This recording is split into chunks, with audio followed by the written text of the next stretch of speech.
Hi everyone! This topic is especially relevant at the moment. It's something that new parents suffer from at the best of times, but now even more so than ever.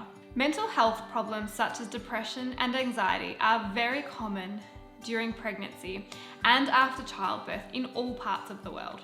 The World Health Organization states that worldwide, about 10% of pregnant women and 13% of women who have just given birth experience a mental disorder, primarily depression. In developing countries, this is even higher, with up to 15% experiencing a mental disorder during pregnancy and almost 20% after childbirth. The postnatal period is well established as an increased time of risk for the development of serious mood disorders. There are 3 common forms of postpartum mental illness. So the baby blues or maternity blues, which affects between 30 to 75% of women and occurs within hours to days after delivery. The baby blues does not require treatment other than comfort and reassurance. Postpartum or postnatal depression occurs in about 10 to 15% of women and occurs within weeks and up to 12 months postpartum, with treatment usually required. Postpartum or postnatal psychosis is relatively rare, affecting 0.1 to 0.2 of women. It occurs within 2 weeks of delivery and it does require hospitalization.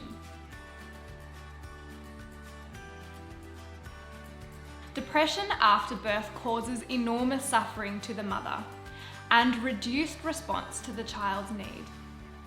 Untreated, postpartum depression can have adverse long-term effects. For the mother, the episode can be the precursor of chronic recurrent depression. And for her children, a mother's ongoing depression can contribute to emotional, behavioural, cognitive, and interpersonal problems later in life. In pregnancy, depressive symptoms can impact fetal health. A link has been established between depression in pregnant women and premature birth rates.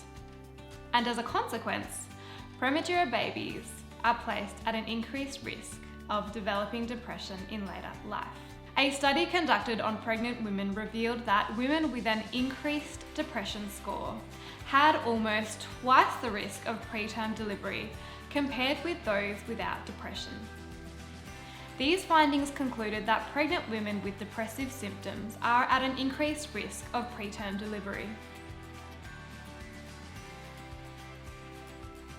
Some clinical research exists to indicate that lower levels of maternal DHA from omega-3 fish oil is linked to the development of postpartum depression. One study investigated the association of DHA concentration and seafood consumption and postpartum depression. It was revealed that women with a higher DHA concentration in their breast milk had a lower prevalence of depression.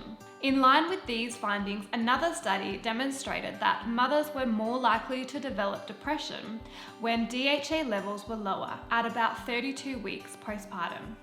And this led the authors of this study to propose that supplementation with DHA postpartum is extremely important for maternal health. Research also shows us that low omega-3 fatty acids, EPA and DHA found in fish oil is linked to an increased risk of preterm birth. So could omega-3 deficiency be the link between pregnancy depression, preterm birth and postnatal depression?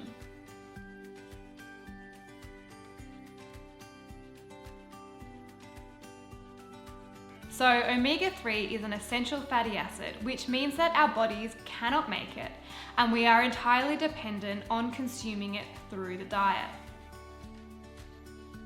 Recent research shows us that most Australians are not meeting the minimum requirements for omega-3 intake. And a review paper published a few years ago in 2016 looked at global omega-3 fatty acid intake and found that Southeast Asia was among the lowest for blood concentrations of omega-3 fats, indicating omega-3 deficiency. Fish is considered the primary source for omega-3 fatty acids, EPA and DHA. Tuna oil naturally contains the highest ratio of DHA to EPA of any commercially sourced fish, making it an essential choice for pregnancy and breastfeeding, where the demand for DHA is at its highest. Now, keeping in mind that dietary fish contains mercury levels that may be harmful to your growing baby, using a supplemental form of fish oil ensures that mercury and other toxins are filtered out, allowing you to maintain healthy omega-3 levels without the harmful effects of heavy metals. Studies show that omega-3 supplementation can reduce the severity of depression and anxiety, and there is a link between low omega-3 status and an increase in mental health conditions. The fatty acids found in fish oil help to reduce symptoms of depression and anxiety by reducing inflammation in the brain and increasing the efficiency of neurotransmitters that ultimately affect your mood. For pregnant mothers, the benefits of DHA supplementation during pregnancy are well recognised for the health and development of the baby. But postpartum depression is also a very real reality for a lot of new parents. Other nutrients that affect depression and anxiety include vitamin D, vitamin B6, iron, zinc, and selenium. But we'll talk more about these in upcoming videos. What are your favourite ways to de-stress and improve your mood? Let me know in the comments below. Thanks for watching.